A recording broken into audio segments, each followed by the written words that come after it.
Hey guys, we literally have less than 1 hour left to get this video live. It's about the split toning module. Let's go.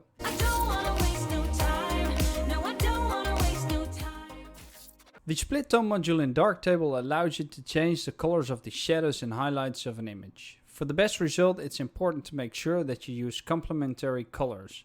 Let me give you a quick example. If you go to color.adobe.com, you will be able to use an amazing color wheel that will tell you what colors to pick when you're looking for harmony.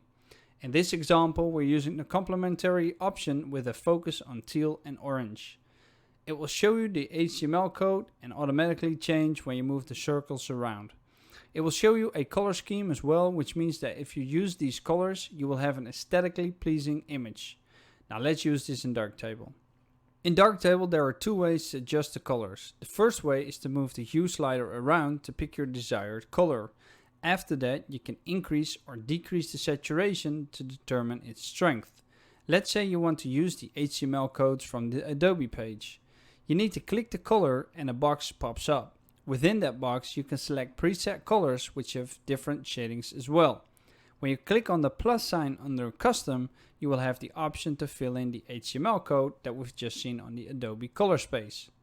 In this case, I'm going to add blues into the shadows and orange into the highlights.